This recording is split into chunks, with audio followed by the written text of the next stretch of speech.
aqui na cidade de Pelotas. Você que crê, você que tem acreditado nisso, tem orado por isso, você vai ver a glória de Deus manifestar. Porque, amados, eu não tenho falado, e a gente não está aqui orando por uma manifestação ou algo realizado pelas mãos dos homens.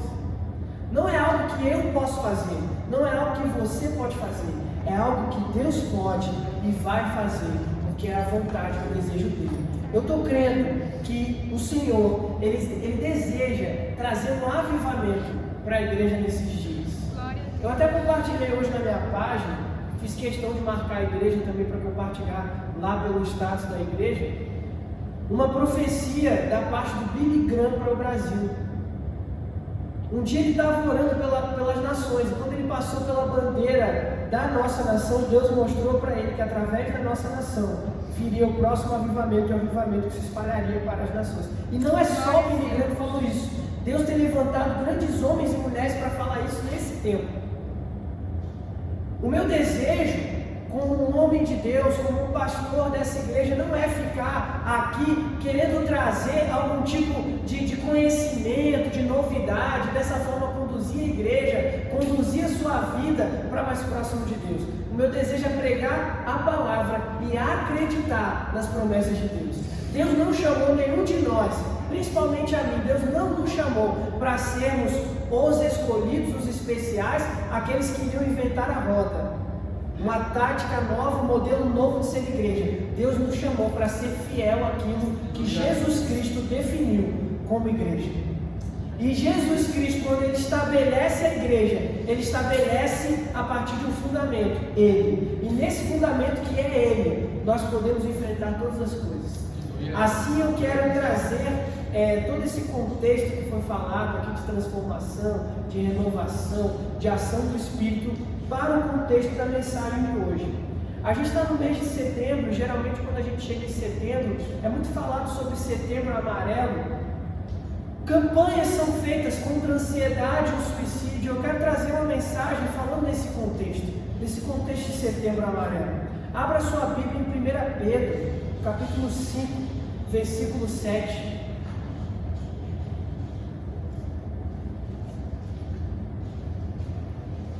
Se Deus nos permitir, nos próximos anos, o meu desejo é empenhar toda a nossa igreja em campanhas mais encorpadas. Mas eu não posso me isentar da responsabilidade de falar sobre isso. Quanto mais em dias como o de hoje, que a gente vê tantas pessoas, até mesmo dentro da igreja, padecendo por ansiedade, passando por problemas com ansiedade. E essa ansiedade, quando não é tratada, quando não é levada para o lugar certo, ela pode culminar no suicídio. E a gente tem um exemplo na Bíblia. Eu vou apresentar durante essa mensagem de um homem que as ansiedades tomaram conta do coração e da cabeça dele, e isso levou ele a se suicidar. E se a gente não lançar a nossa ansiedade no lugar certo, a gente corre o mesmo risco de seguir o caminho que esse homem seguiu. Amém? Você já encontrou o texto? 1 Pedro 5,7. A palavra de Deus diz assim: lancem sobre ele todas as suas ansiedades, porque ele tem cuidado de vocês. Apenas isso. Só esse texto que eu quero compartilhar com você. Queridos, na segunda-feira, após a campanha de jejum e oração, após o estudo aqui na igreja, eu recebi o Senhor, não por motivos de cautela, não vou dizer quem foi, mas eu recebi uma pessoa, um irmão, que ele estava muito ansioso, muito aflito, com várias decisões que ele tinha tomado para a vida dele, que ele tinha tomado em sua trajetória, em sua caminhada. E naquela conversa que tivemos, ele discerniu que toda a ansiedade que tinha se desenvolvido na vida dele, a ansiedade jazia ali em seu coração, porque ele não tinha colocado a solução e a esperança e a expectativa para a resolução dos seus problemas, dos seus conflitos, no lugar certo. Eu tenho na Bíblia o exemplo de dois homens. Nessa noite eu me predisponho a fazer uma pregação temática. Eu não vou expor categoricamente, como é de costume meu fazer, o texto que eu li, mas eu vou usar esse texto como uma afirmação que vai nos apontar para outros fatores que ocorreram em outros episódios na palavra de Deus. E as duas histórias aqui nessa noite com você são as histórias de um homem chamado Judas e um homem chamado Pedro. Esses dois homens, amados, eles enfrentaram os mesmos sentimentos, eles lutaram contra as mesmas sensações, eles cometeram erros parecidos, mas um encontrou um lugar para levar os seus erros, para apresentar as suas decepções, para lançar as suas ansiedades, e um outro, por não encontrar esse lugar, teve um fim trágico na sua trajetória. Dependendo de onde eu coloco o meu coração, a história da minha vida pode acabar muito bem ou pode acabar muito mal. Eu tenho visto muitos testemunhos ao longo da minha curta caminhada, da minha curta trajetória, de pessoas que têm errado, apesar da sua muita experiência, apesar de ter muita experiência, em colocar expectativas do seu coração em homens, naquilo que homens podem fazer, e não naquilo que o Senhor pode fazer. Eu tenho uma diferença muito grande, também quando eu olho para o Antigo Testamento, não só para o Novo Testamento, falando da pessoa de Judas e da pessoa de Pedro, mas quando eu olho para o Antigo Testamento, eu vejo duas pessoas, Saul e Davi. Não diferente, não muito distante de Saul, Davi também cometeu muitos erros em sua caminhada. Mas o que diferencia Saul de Davi era o lugar onde Davi guardava o seu coração, o lugar onde Davi colocava o seu coração. Há muitas pessoas hoje, amados, que carecem da nossa intervenção, por nós sermos homens e mulheres que carregam uma mensagem de salvação, que carregam uma mensagem de esperança, que carregam uma mensagem de conforto. É capaz, é bem possível que no teu emprego, ou no teu vizinho, na pessoa que mora do lado da tua casa, tem uma pessoa ali que está desfalecendo por falta de esperança, que está desfalecendo por falta de uma luz no fim do túnel. E sabe de uma coisa, meu amado? Nós somos as pessoas que carregam essa mensagem de esperança. Nós somos as pessoas que carregam essa mensagem de transformação. Porque a mensagem de transformação, ela tem como foco, ela tem como resolução a pessoa de Jesus Cristo. Jesus é capaz de resolver todos os problemas e todas as crises humanas, todas as crises do coração humano, todas as crises da mente humana, colocar a nossa ansiedade, as nossas expectativas e as nossas esperanças em Jesus, pode nos salvar de uma depressão profunda, de um desânimo intenso. Eu não estou falando, meu irmão, que quando você é atingido por esses problemas, você não tem que procurar um profissional, um médico. Se eu estivesse falando, eu ia estar falando contra a profissão, a futura profissão, está quase lá da minha esposa, que está quase se formando em psicologia. Eu sei que a intervenção de médicos e pessoas profissionais nessa área é algo necessário, quando esses conflitos alcançam a nossa mente e o nosso coração. Mas a melhor maneira de guardar o nosso coração de tudo isso é colocando as nossas ansiedades no Senhor. Quantas vezes em momentos que o nosso coração está tão desejoso por expectativas do futuro, por planos que a gente fez e ainda não chegaram, ou por planos que a gente fez e na execução nós fomos mal sucedidos, a gente, ao invés de desabafar em Jesus, ao invés de entregar os nossos problemas para Jesus, a gente se dispõe a compartilhar com tudo quanto é tipo de pessoas, em tudo quanto é tipo de lugares, mas a gente não dobra os nossos joelhos para entregar aquele que pode trazer uma solução para o nosso dilema. Meu amado, eu não estou falando simplesmente de religião, eu não estou falando simplesmente de você mudar o teu comportamento, o comportamento da tua vida para aderir a práticas espirituais diferentes. Eu estou falando que o Espírito Santo, através do teu relacionamento com Jesus, ele pode gerar paz de espírito na tua vida. Aleluia. Se você experimentar, você vai ver que isso é real. A palavra de Deus diz que Saul, ele era atormentado por espíritos malignos, e toda vez que esses espíritos malignos atormentavam a vida de Saul, ele chamava Davi para poder tocar a harpa e entoar presença de Saul, e ali o coração dele era acalmado. O coração de Saul era acalmado, amados, porque Davi estava tocando harpa. O coração de Saul era acalmado pelos hinos que Davi entoava? Não. O coração de Saul era acalmado pela presença do Espírito Santo, que se manifestava através da vida de Davi. Quando o Espírito Santo habita em nosso coração, não há angústia, não há dor, não há tristeza, não há depressão que consiga se alojar no nosso coração, porque onde o Espírito Santo está, ali habita a abundância de vida. Eu posso dar ouvidos a todos os tipos de ciência que me levam para distante em alguns momentos da crença na palavra de Deus, ou eu posso acreditar que uma oração pode mudar o rumo da minha vida quando eu me encontro desanimado, desesperançoso, triste e decepcionado. Ou eu creio no Evangelho, no poder do Evangelho, dobro os meus joelhos e peço para Deus curar e cuidar do meu coração. Ou eu posso permitir que as decepções elas entrem no meu coração, façam morada, se alojem ali e aquilo destrua a minha vida em ruínas. Quando eu olho para Pedro e Judas, que são os exemplos principais dessa mensagem temática de hoje, eu vejo em Judas um homem que se deixou levar pelos desejos e prazeres que essa vida apresentava a ele. E aqui eu tenho o primeiro ponto que eu quero destacar para você.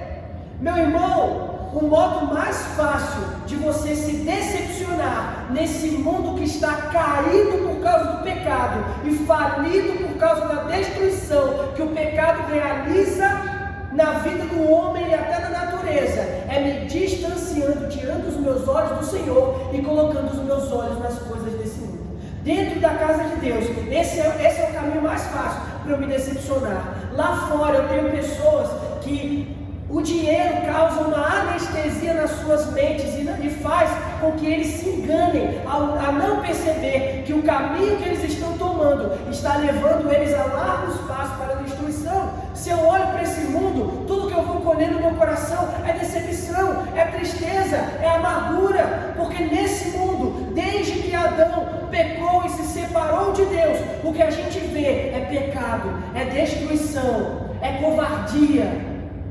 A gente vê inveja, a gente vê pessoas lutando no nosso ambiente de trabalho para tentar derrubar colegas e pessoas que a gente confia, que a gente ama. A gente vê pessoas se levantando contra nós, e quando eu olho para o lado da batalha espiritual, a gente vê o inimigo sempre nos azucrinando, apontando na nossa direção os pecados que ele sabe que se apresentar a nós é bem possível da gente cair. Para todo lado que a gente olha, a gente está cercado. E se a gente não encontrar em Deus um lugar de repouso, um lugar de esperança, as angústias, as dificuldades, os dilemas, as lutas vêm e nos derrubam.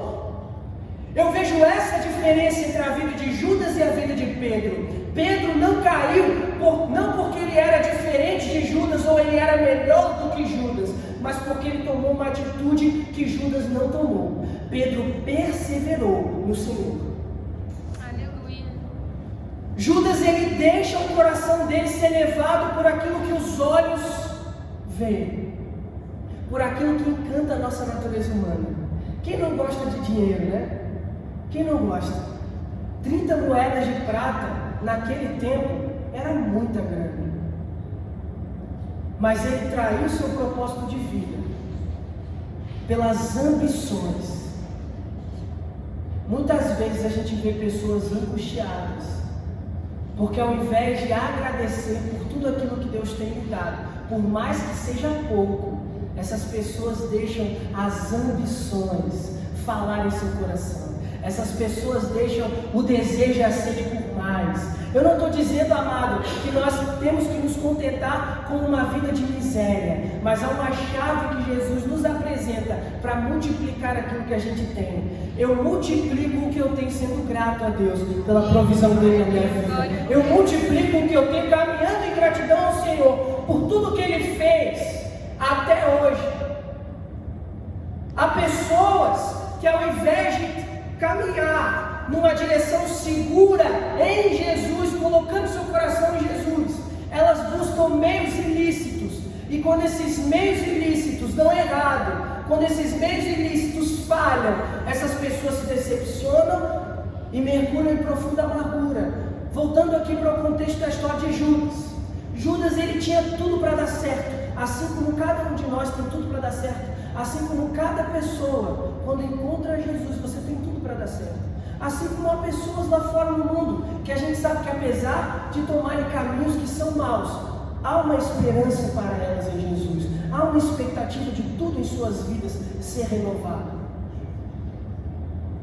Judas, ele estava com Jesus todos os dias. Judas, ele caminhava com Jesus todos os dias, mas ele trocou, ele tirou os olhos dele daquilo que era eterno e colocou os olhos dele naquilo que é dessa terra. Como eu falei, o primeiro ponto que a gente enxerga nessa mensagem, ao fazer esse contraste, é o de que o caminho mais rápido para a destruição do meu coração é tirar os olhos daquilo que é eterno e colocar os olhos naquilo que é desse tempo. A nossa esperança não tem que estar nas coisas dessa terra. A gente depende das coisas dessa terra, como eu estava falando na questão do dinheiro. Quem não gosta de dinheiro? Todos nós precisamos do dinheiro de um motivo, por um motivo ou por outro. Para a manutenção da nossa família, para coisas que a gente precisa, para investir na obra de Deus, até para o avanço da pregação da palavra do Senhor aqui na terra. Só que a gente não pode colocar as expectativas da nossa vida inteira nisso. Quando Judas coloca as expectativas da vida inteira dele naquilo, ele colhe o caos. Ele trocou a salvação eterna de sua vida, o seu próprio Senhor, pelos bens do seu próprio tempo.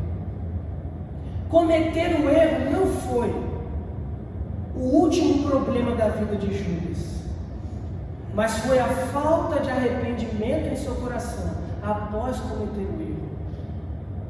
Na nossa vida, a nossa caminhada não vai ser 100% perfeita.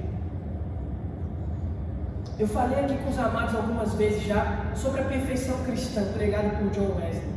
E a perfeição cristã, ela não discernia uma caminhada 100% excelente, onde você não iria pecar nunca na sua vida, mas ela discerne uma caminhada parecida com aquilo que o Luciano Subirá deu um upgrade ali no pensamento de Wesley, falando sobre o pneu do carro. Você não troca o pneu do seu carro toda semana, você anda uma quilometragem específica e depois de um tempo, uns 1000 quilômetros aí, você tem que trocar o pneu.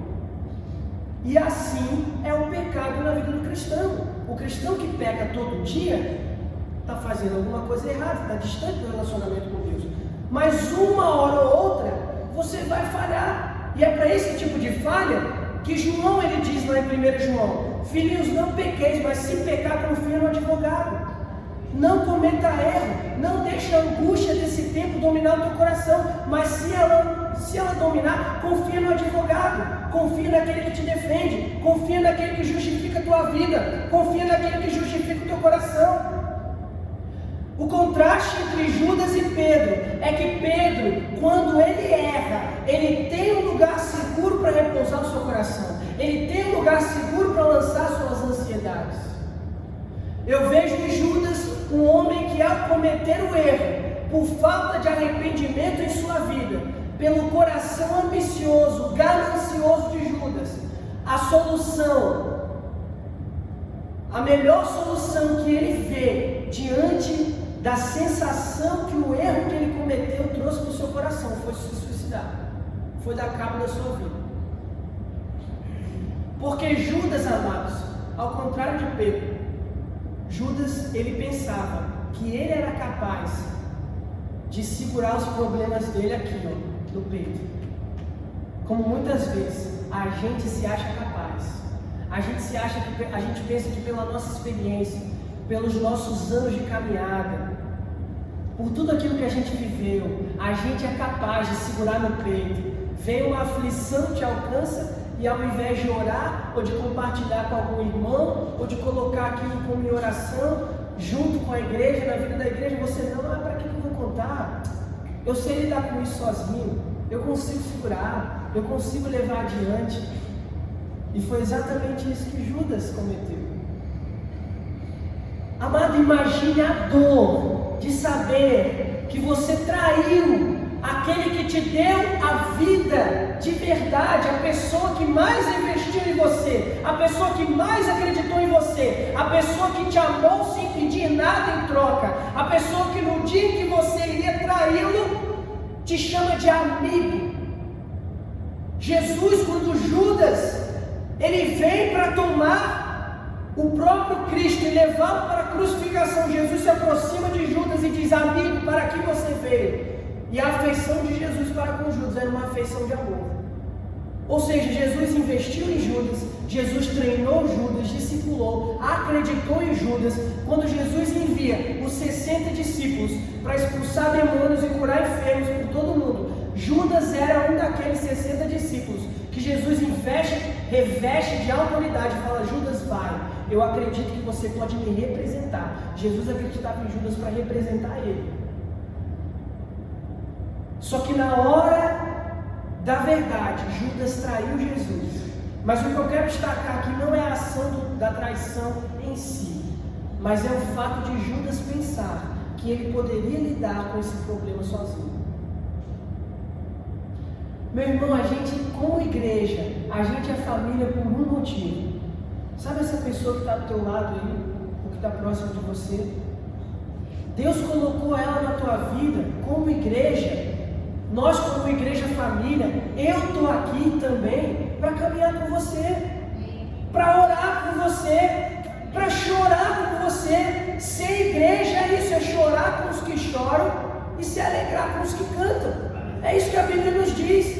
No momento da angústia, Deus nos deu irmãos para a gente caminhar junto. E Judas não entendia que os outros apóstolos estavam ali com ele, os outros discípulos, para que ele pudesse compartilhar a sua dor, para que ele pudesse compartilhar o seu sofrimento, para que ele pudesse compartilhar as suas angústias. E muitas vezes o que realmente acontece na história da vida de pessoas que se deixam levar pela angústia e que essa angústia gera um desejo suicida é que elas acham que estão caminhando sozinhas, elas acham que não tem ninguém do lado dela. Meu irmão, no mínimo Jesus está do nosso lado para compartilhar as dores da vida com a gente.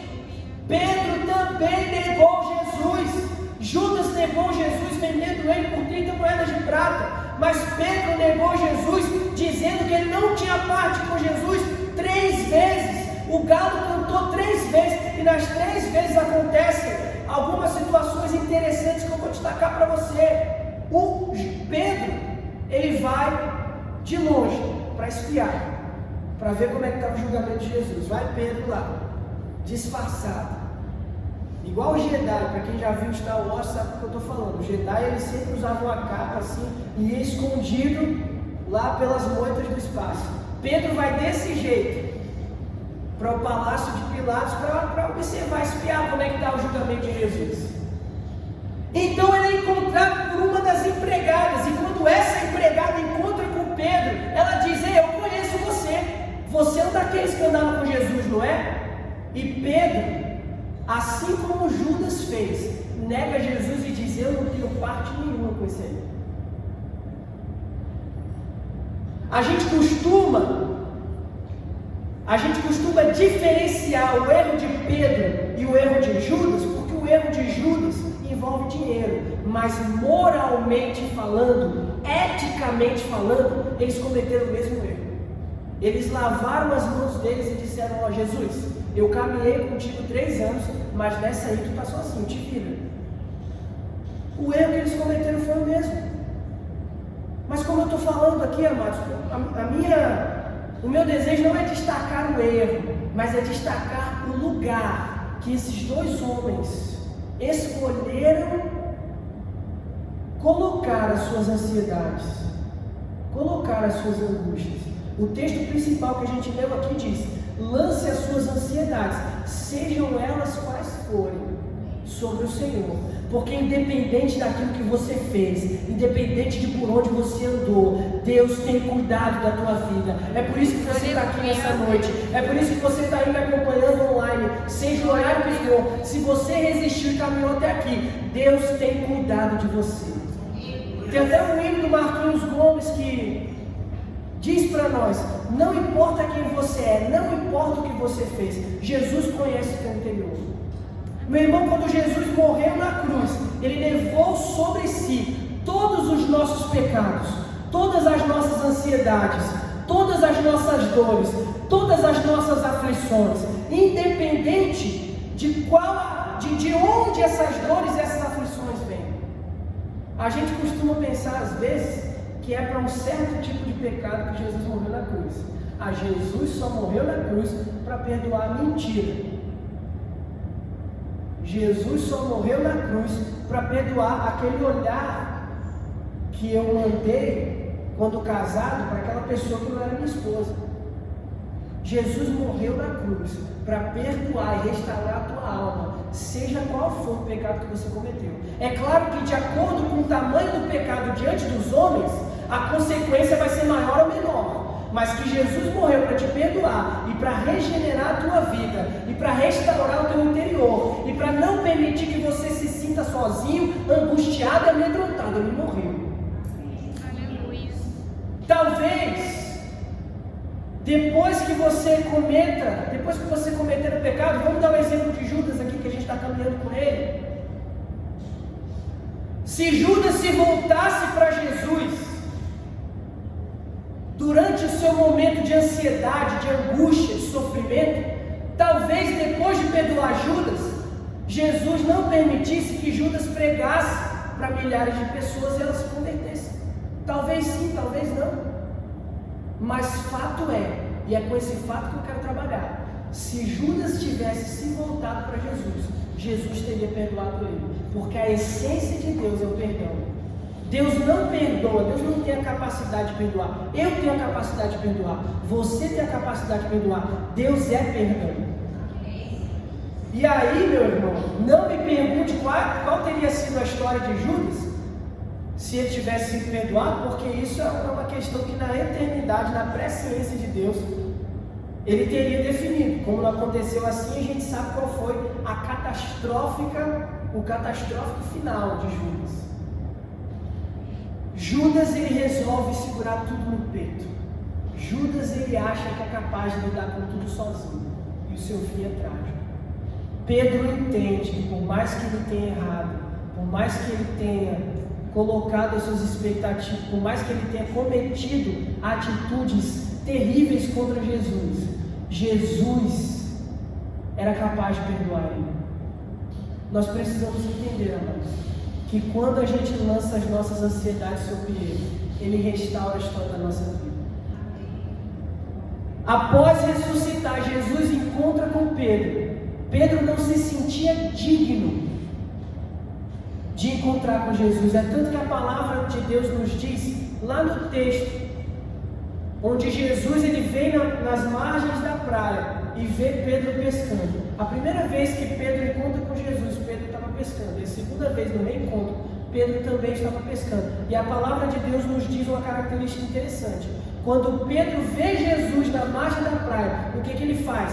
Ele se cinge, ele pega a capa e se cobre, do mesmo jeito que ele se escondeu de vergonha, para dizer que ele não pertencia ao movimento de Jesus. Quando ele vê Jesus, ele tenta se esconder de Jesus.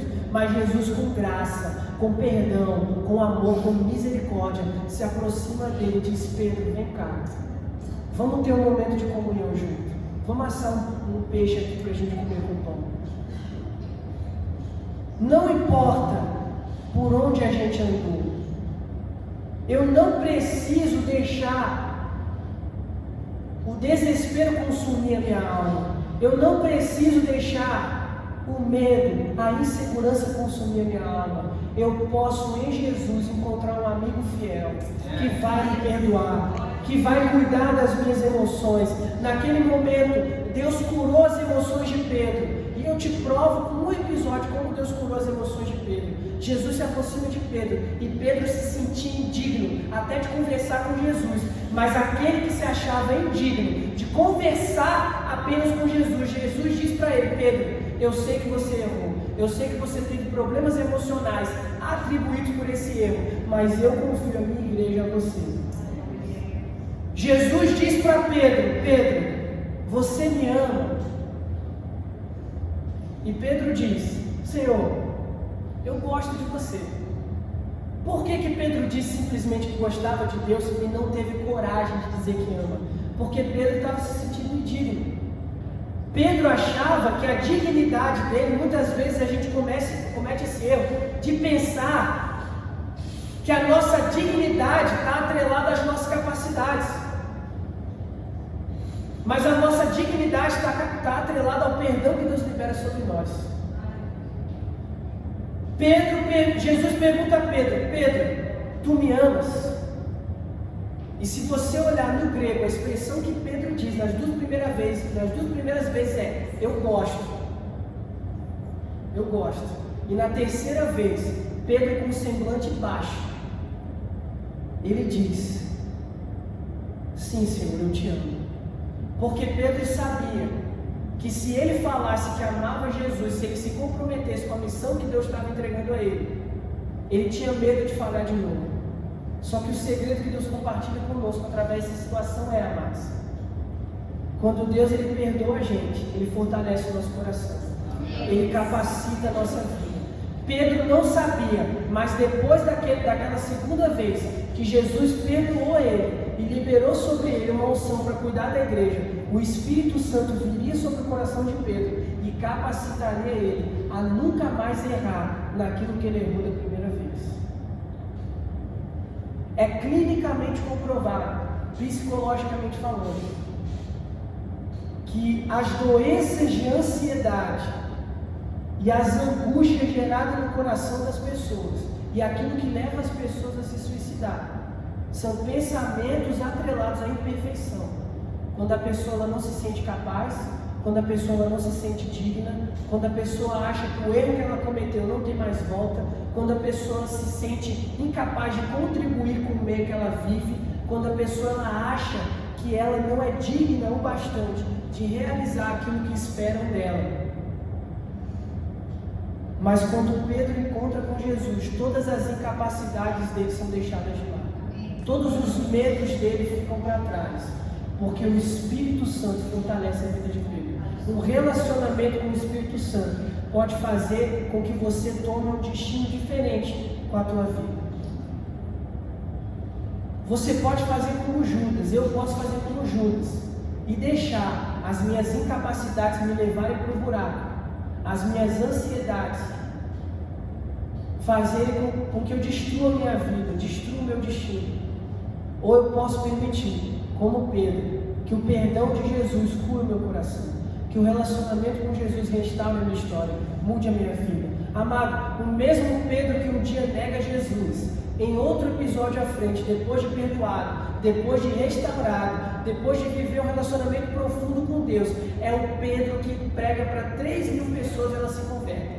É o Pedro que depois prega para 5.000 pessoas e essas 5.000 pessoas se convertem. Cerca de 10 a 12.000 pessoas se converteram em vezes que Pedro se colocou diante de multidões para pregar para elas.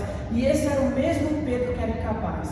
Esse era o mesmo Pedro que se sentia incapaz. Esse era o mesmo Pedro que achava que para ele a vida já não tinha mais nada. Era o mesmo Pedro que achava que para ele a vida não fazia mais sentido. Um relacionamento com Jesus muda toda a nossa história. Colocar nossa ansiedade no lugar certo muda todo o cenário de uma vida. Irmão, o segredo para o seu sucesso não está no exterior, nas batalhas que você conquista exteriormente, mas está nas batalhas que você vence no teu interior. Quando Deus cuida do teu coração, Ele permite que você vença batalhas no teu interior, que vão te tornar capacitado para vencer batalhas do teu exterior. A guerra que Pedro venceu dentro dele transformou ele num homem capacitado para vencer guerras fora dele. Se Pedro não tivesse vencido a batalha contra as emoções dele, muito provavelmente ele teria terminado igual a Judas. Mas o segredo de Pedro foi lançar as ansiedades dele sobre Jesus. É tanto que aqui, em 1 Pedro capítulo 5, o próprio Pedro escreveu isso com muita propriedade. No versículo 7, é esse Pedro que um dia achou que não tinha mais solução para a vida dele. Esse Pedro que achou que a história dele tinha acabado. Esse Pedro que achou que Jesus não iria aceitá-lo mais. Se escondeu de Jesus por ter vergonha do que fez. Esse Pedro declarou: meu amado, um dia eu achei que estava tudo perdido para mim, um dia as ansiedades consumiram meu coração, um dia eu achei que não tinha mais solução para a minha vida, mas eu encontrei um lugar e lancei as minhas ansiedades nesse lugar e teve solução para a minha vida e a minha história mudou. Então hoje eu estou aqui para dizer para você que se você lançar as suas ansiedades para Jesus, Ele vai cuidar de você. Pedro fala isso aqui para nós com propriedade, contando o seu testemunho, porque um dia ele lançou as ansiedades dele sobre o Senhor e o Senhor teve cuidado dele. Nessa noite, compreenda, amado, independente de qualquer coisa, que Deus está cuidando do teu coração, Deus está cuidando da tua família. Não importa a luta que você está enfrentando, não importa a dor que você está passando por ela, Deus está junto com você, creia nisso, amado. Então, em primeiro lugar, compreenda que eu não posso, não devo tirar os meus olhos de Deus para esperar soluções materiais, soluções que vêm dos homens e desse tempo. Em segundo lugar, eu tenho que tomar cuidado com o que eu estou fazendo com as minhas emoções. Eu não posso me sentir capaz de resolver tudo isso sozinho. E em terceiro lugar, quem faz a obra no nosso coração para capacitar a gente a se livrar da angústia, da dor, da decepção, é o Espírito Santo. Deixa o Espírito Santo, amado, que já faz morada no teu coração, trabalhar na tua vida. Eu creio que eu estou falando aqui para pessoas, que todos que estão aqui me ouvindo, todos os espectadores que me ouvirão aí no YouTube, são pessoas que já têm tudo para ter o Espírito Santo morando dentro do coração de vocês. O Espírito Santo mora no teu coração e esse Espírito Santo pode te livrar da ansiedade. Esse Espírito Santo pode te livrar do suicídio, da angústia, da dor. Esse Espírito Santo é a solução para a tua vida. Eu tenho que crer, amado, que há uma diferença entre quando eu coloco a minha ansiedade sobre as pessoas, faço carga sobre as pessoas, e quando eu coloco a minha ansiedade em Jesus, leva tudo em oração a Deus, porque Ele é fiel para realizar, seja qual for a obra que a gente precise ser realizada. Amém? Eu quero orar com você nessa noite. Se coloque de pé. Se você tem enfrentado alguma luta, alguma dor, se alguma ansiedade tem tomado conta do teu coração, coloque a sua mão sobre o seu coração nessa noite. Aqui não tem ninguém para olhar para você, para te julgar. Eu quero ministrar a cura do Espírito Santo no teu interior. Eu quero ministrar que em nome de Jesus, a ansiedade que está tentando te tomar, Deus vai entrar com providência e vai trazer a mesma paz que trouxe para o coração de Pedro sobre a tua vida nessa noite. Eu quero declarar em nome de Jesus que você vai sair dessa caverna e vai realizar coisas maiores no Senhor. Tem um tempo novo chegando para a tua vida. Deus, em nome de Jesus, diz aqui os teus filhos. Pai, todos nós, não há nenhum homem de ferro aqui, não tem nenhum Tony Stark nessa igreja. Todos nós enfrentamos dores, todos nós enfrentamos decepções, todos nós passamos por angústias, todos nós, Pai, somos de carne e precisamos de Ti. Senhor, visita os nossos corações, não deixe a ansiedade nos parar, não deixe o medo nos vencer. Ó Senhor, não deixe a angústia decepcionar o nosso coração, mas que assim como Pedro, a gente possa se levantar, aceitar o Teu perdão e continuar e seguir em frente. Senhor, obrigado pela Tua palavra. A Tua palavra, Pai, que quando pregada para nós, nos mostra que há esperança, que sempre há, Pai, ó Deus, uma nova solução, que sempre há um novo recomeço. Tu és um Deus de novos começos. Eu quero declarar, Deus, em nome de Jesus, sobre a vida de cada irmão aqui presente, um novo começo.